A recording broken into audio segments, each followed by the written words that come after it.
জানান নাই? আমার মেয়ের সাথে যে ছেলে বিয়ে ঠিক হয়েছে সে তো বিদেশ থাকে। পাত্র বিদেশ থেকে, তাহলে বিয়ে হইবে কেমনে? টেলিফোনে বিয়ে হইব।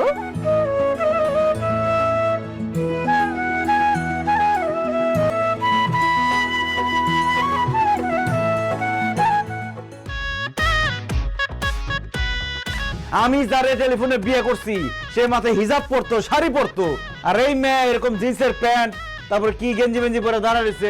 অসম্ভব, এই মেয়ে আমার বউ হইতেই পারে না। করে টেলিফোনে বিয়ে এসে রাজান দিছি, শুনুন নাই উজু করে নামাজ পড়তে হবো না? যাও উজু করে নামাজ পড়ো। আমি না নামাজের নিয়ম কানুন সূরা কিরাত কিচ্ছু পারি না।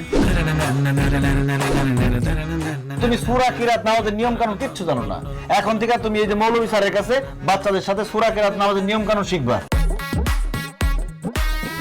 কি ব্যাপার আব্বা, আপনি এরকম অসহায় নিরীহ লোকটারে মারতেছেন কেন? এই লোক কারেন্টে আমি সুদে টাকা নিয়েছিলাম দিতে